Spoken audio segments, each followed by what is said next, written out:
Is everybody in? Is everybody in? The show is about to begin.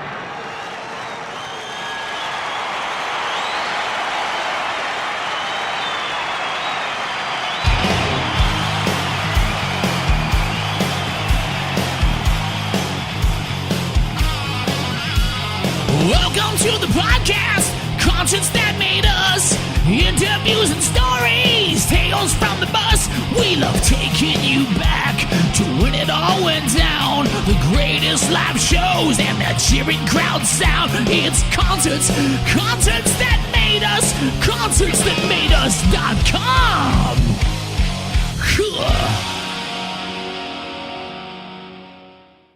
Mike, you're very welcome to Concerts That Made Us. Well, thank you very much. Thank you for having us. It's great to have you now. The Outfit released their third album, Go, on 19th of April. It's one hell of an album. I mean, it's just like good old-fashioned rock and roll. You know, you stick it on us like, yes, this is my thing. Take us a bit deeper into it. Well, we just start working on material and start recording it, and we have an unusual way that we do it. We record the guitars, bass, and drums up here in the Chicago area, Chicago, Illinois, and then we send those tracks down to Phoenix, Arizona, where the singer is, and he puts on his vocals. Then we send it back here and compile it all, and we take it from there, and we just we all just kind of start coming up with ideas. And Andy Mitchell, the singer, writes most of the lyrics, which can be pretty out there sometimes, but yeah, the music, as you said, the music is just straight ahead guitar rock. Yeah, definitely. Well, you guys spread out so far apart then. How do you get together to practice, or when you guys are going on tour, what does that kind of look like? Well, the three of us practice here in the Chicago area. The singer practices at his house in Phoenix. And then before we go out to play, we all he comes up here to the Chicago area. We rehearse all together, but everybody's so well prepared, it actually works and it fits together, and then off we go. Right. Glad to hear it. Back to the album then. Is there any specific tracks on the album that maybe have a special meaning to you? Well, the song Monster, which I like playing live, I still don't quite know exactly what it's about, but it's a little scary. but I enjoy it. And then Go, I like that song. It's just straight away charging away. And the one that I have the most fun with, especially live, is God Save the Queen. Right. I forget whose idea it was to do that, but I was like, yeah, let's do that. Because it's a crazy song. Yeah. A lot of fun to play as well, I'd imagine. Yeah, it is. And when aside from, the distance between you guys, was there any kind of challenges or memorable moments when it came to recording and production? Yeah, sometimes we'll have something that we think is very good, and then we'll send it down to Andy Mitchell, and he'll be like, "What are you guys doing?" Or the opposite will happen. We'll send something to Andy, he'll send it back, and I'm like, "What are you doing?" Because it's just not. We feel it's not working, and then the fact that we have Ehrlich Wild, who's a very well-known producer in Los Angeles, he mixes the stuff for us. And what always amazes me about him, he's got a great ear, is he does it fast. We send it to him, and like the next day, he's like, "What do you think of this?" And we're like, "Hey, it's great." But eventually it comes together. Right. And, what sort of feedback have you guys been getting since it was released? It's out, what now, 2 weeks, maybe a little bit more? Yeah. Some mostly good, I'm happy to say.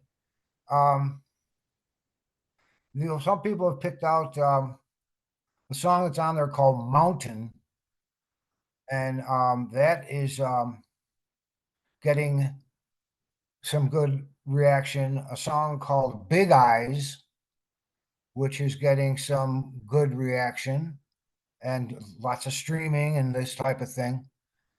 And then one that we've gotten a little bit kind of backhanded slammed on was God Save the Queen. One guy was like, we really need to hear that again. And they weren't mean about it, but they were like, come on, guys. But so, and a few other songs that people are a Mountain and Monster. And people seem to overall, it's a pretty good reaction. Some of it actually very positive, and of course a few not so positive. I get you. I get you.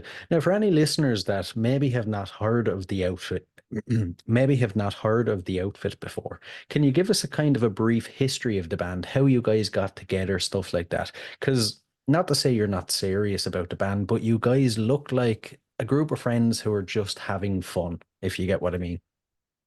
Yeah, it kind of is. It is a little bit like that. I mean, we want to take it as far as we can, but the two brothers, Matt and Mark Nuara, were two fellow Chicago guys that I kind of knew. I wasn't great friends with them, but I kind of knew from around town, and they asked me to come record with them, not thinking it was going to be a band, just doing some recording, which I did, and it started sounding good, so we just kept going. And then they knew Andy Mitchell, who's in Phoenix, Arizona, and started sending it down to him to see what he could do with it, and that started sounding good. So then we just kept at it and kept at it, and it's basically like just straight away guitar rock. Or if they're a music guy or girl and they ask me what kind of music it is, I say it's Les Pauls and Marshalls. And or just if you had to pigeonhole it, it'd be like hard rock, not metal, but it's like hard rock. It's like full blown out guitar rock. Hmm. Yeah, yeah. To me, it's kind of like the stuff you like to listen to when you're driving down a nice long road on a sunny day, you know? Yeah, that's perfect. It's that kind of stuff, and it's the band, we don't use any gadgets like live. It's just two guitars, bass, and drums, Hmm. and vocals. And we don't use any tracks. We don't use anything like that. And same on the record. It's just all guitars. Yeah, yeah. I have to ask, it's kind of an obvious question. You mentioned Mark Nawara. He's the CEO of Pavement Entertainment as well as the drummer for the band. What is it like having a record CEO in your band? I'd imagine it opens a lot of doors as well. Well, that's why we have a record deal. It's because he's the drummer. But he's a really cool, calm, smart guy, and he's a really hard worker, and he's a great drummer, and he's become a very good friend. And he doesn't lord over anybody like he's the smartest guy in the room, although he probably is. But he also outworks everybody. But that's why we have a record deal, is because of him. I don't know if anybody would sign this band. Quite honestly, I don't know, because it's been, we probably would get pushed off the side because because it's been done before. But we don't care. This is what we like. Yeah, yeah. It's a good attitude to have. Now, the podcast is called Concerts That Made Us. So I have to ask you some concert related questions if you don't mind. First Certainly. off, first off, as a concert goer, what concerts would you say have made you? Oh, going all way back. Um, I've seen some a little more recently, would be several times Jeff Beck, and just an amazing sounding. His bands are always really good, and he was, I should say, astounding. Another guy for me that I went to see a couple times was Victor Wooten, who Right. is who is just phenomenal bass player, and he brings out these bands. Sometimes his band has his brother in it. Sometimes he has other bass players in the band, and he's always smiling, and he just plays. To some guys who go, "Oh, I'm going to quit because of that." I'm like, "No, I'm inspired to play more." Mm. And he's such a easy going, at least on stage. And it's just like, look how much fun this guy's having. So I would say that's pretty inspiring for me. Yeah, yeah, definitely, definitely. What do you look for in a good show? What makes the show a success for you? Well, I like the sound to be good, and even if you're in a smaller place with a mediocre sort of sound system, you can still make the overall sonic thing sound good. And even if you're getting a lot of stage wash, you can get it to sound good. And then people who are like relaxed and enjoying themselves, you can tell that they're very good at what they do and they are relaxed and enjoying themselves. And and no shorts on stage. Right. Oh, I like it. I like it. Growing up then, how did your local scene influence your sound as a musician, do you think? Oh, well, there were just tons of great players in our area, and you'd go and listen to them play, and some of them you would get to know.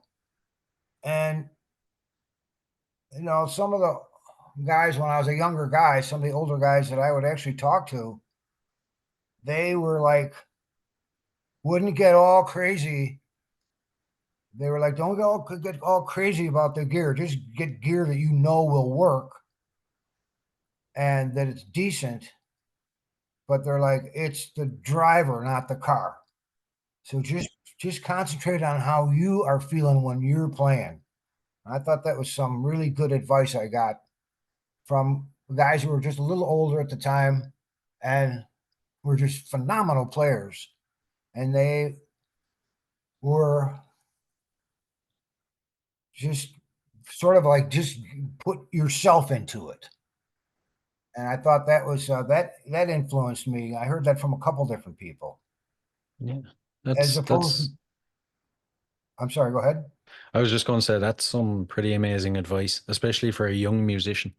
Yeah, and it was good. And these guys were totally cool, totally relaxed. I can't imagine what I came off like. Hey, Mister, but that's and you just go and see these bands play, and not just the bass players. I got to be friends with some of these guys, and they're just like some of these drummers, just like, how do you do that? And they're just like, ah, well. And some of these singers were just so relaxed, and they're just hitting these notes. You can't believe what they're doing. It's like that is cool. Mm, yeah, definitely, definitely. And back to the outfit. For any listeners that haven't been lucky enough to catch one of your shows, what is it like? Give us the full experience if you can. Well, we just come out, and we are really wound up and ready to go. And it's just we put out a lot of energy. And as I mentioned before, it's just four guys. There's no dancers, there's no computers, there's no bombs going off. It's just four guys playing balls out and start to finish. And we have a couple songs that lighten up a little bit, but pretty much from start to finish, it's just to the wall. And and then the big ending, and that's about it. And we don't play forever, and we just make it short and sweet, and boom. That's what we try. That's what we attempt to do. Right. Leave them wanting more. Hopefully. And if you think of all the shows you've played over your entire career, then is there one that sticks out as the highlight? One you constantly revisit? Oh, there's been several good ones, and unfortunately, there have been some clunkers. But there's been some that stand out. When I first started getting to play as an opener, getting to play in big halls and arenas, and stepping out there and going, "How did I get here?" And then looking up through the exits, and we're looking at people at the concession stands buying hot dogs. And since we're the opener, they don't really care about us. But and that kind of experience, it's like, wow, this is cool. And then some of the nicer halls. We did one not too long ago here in Chicago, um, at a place called House of Blues. Hmm. It's a nice big venue, and really they run it. It's all top of the line, and the crowd was fantastic. They were just like, uh, they didn't know who we were. We weren't the headliner, and they were like, yeah. And there's been a few of those where we're the opener, but the people are going crazy, Hmm. and so that makes us go more crazy. And so that type of stuff sticks out. The ones that are going well, but you can't forget the bad ones either, because there's always a few of those. I'm glad you mentioned the bad ones because the next question, I normally flip it around now and say, what has been the worst experience you've had and how did you overcome it? Well, I've had a few, well, more than a few, and we were playing a benefit in New York, and all these different bands, all the bands of the day were playing, and it was our turn to play, and we went out there, and they came and they said they just made us shut it off. And we're like, 1, 2, 3, just stop, stop, stop, stop, and they wouldn't let us play. That was Oh a little man. disappointing. We had one more recently where we had a technical problem, and so the band just stopped in the middle of a song, and the place was way far out of town.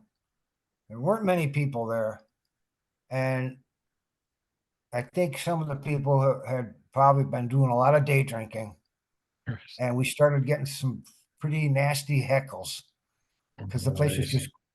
just silent. I just started playing the bass, just started playing bass licks just so I couldn't hear them. And it wasn't super mean, but it was a little uncomfortable. Mm, I could imagine. I could imagine. I have to ask, I'm sure the listeners are dying to know why did they stop you playing the benefit?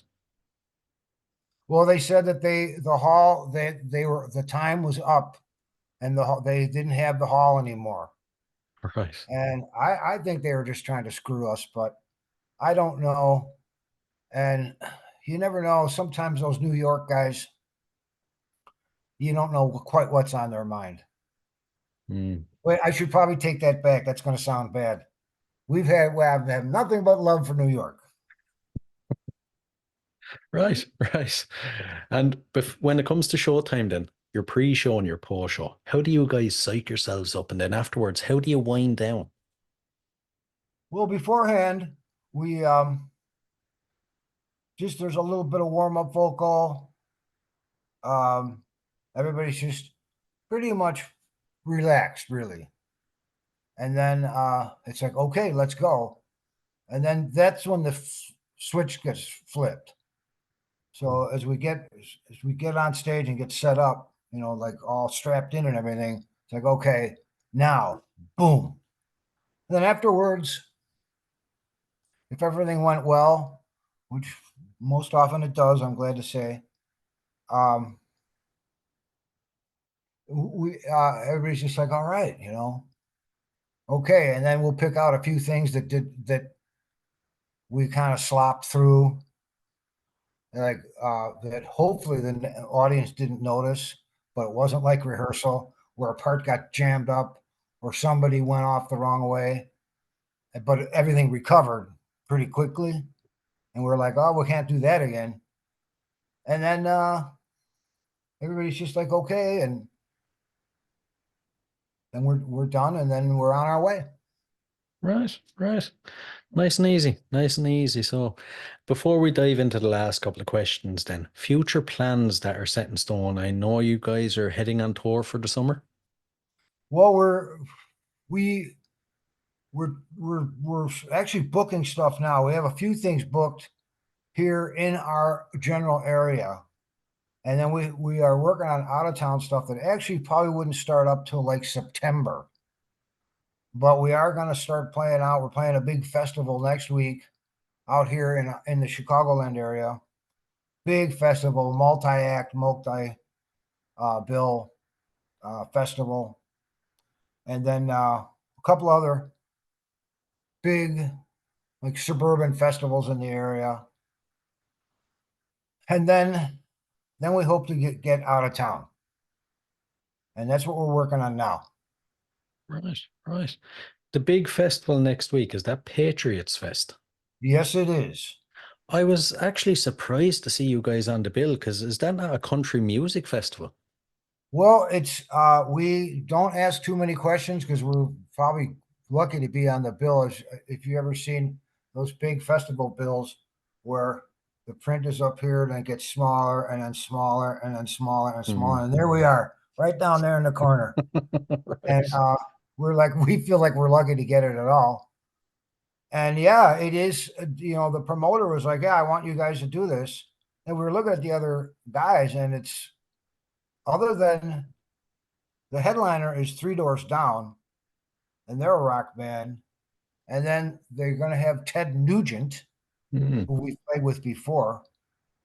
And then it starts going into Big and Rich and all these country guys, country guy, country guy, country guys, and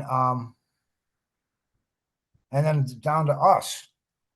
So we are just going to assume the promoter knows what he's doing, and the people aren't too confused.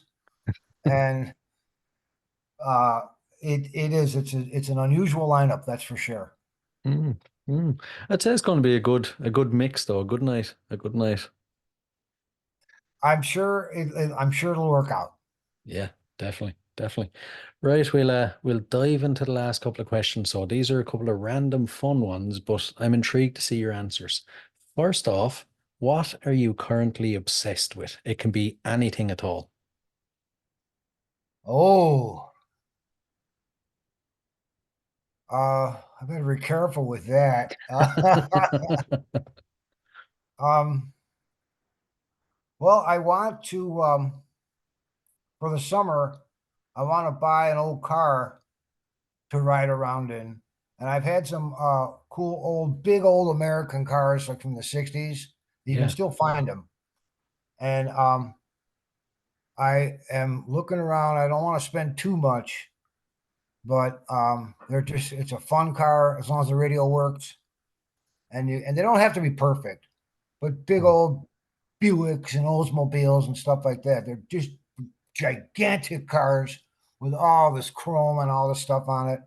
That's an obsession I got going on right now. Right, right. I have to say I'm kind of jealous that you can actually get one of those cars because over here in Ireland, ever since I was a child seeing those cars on TV, I've wanted one and you just can't get them over here, you know? You guys have the coolest cars. Yeah, yeah. I have a friend, a good friend, who collects them, and all like mid 50s Pontiacs, Oldsmobiles, Cadillacs. He's got a fleet of them. Some of them run, some of them doesn't, but he's up talk about being obsessed. Oh man. And the next one, if you had to spend 24 hours locked inside a room with any musician from history, who would it be? Oh, that is a good one. A full 24 hours. Um, if the, maybe like James Brown, Okay. because he'd probably have some incredible stories. But you probably have to watch your step with that guy. and maybe John Lennon. Yeah. Mm. Uh, and Beck, of course, Jeff Beck has always been one of my favorites. In the interviews I've seen, he always seems like a real gentleman. So that would probably be the most comfortable. Yeah. Yeah. Not bad ones. Not bad ones. Kind of, I'd imagine it'd be pretty chilled out. Who, Jeff Beck? Yeah. Yeah. Yeah, that's what I'm thinking. Yeah. I don't think chilled out is something anyone has ever said about James Brown. No, I just would like to hear his stories, but like I said, you'd have to be careful what you said. I don't want to tick him off. Yeah, yeah, exactly, exactly. And the final one, so what is your go-to album? What's an album you always revisit? Oh, there's some very, very, very early stuff that I really like Axis Bold as Love, maybe like Revolver, Yeah, and then more recently, uh, I had a oh this is actually a little older now, but a band called Stereophonic. yeah, They made the coolest records. The guy had the coolest voice. I don't know if they're still together. I'd have to look. That was a good 10 years ago. But they just made really cool sounding records and good writing. And I always enjoyed that record. yeah. I think they are still together. I'm not sure if they're doing much, but I don't think they officially separated. I think 3, 4 years ago they were on tour anyway. They're massive over this side of the world. I think Yeah. the guy is Kelly Jones or Kelly something. I would have to look. I Great could be singer. wrong now. Well, I don't know. Listen, listen, Mike, it's been an absolute blast now. Thanks a million. Well, thank you so much. And it's great making your acquaintance. And I hope to maybe meet you sometime.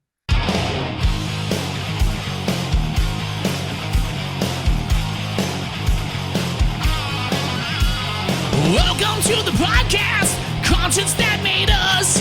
Interviews and stories, tales from the bus. We love taking you back to when it all went down. The greatest live shows and the cheering crowd sound. It's concerts that made us, concerts that made us.com.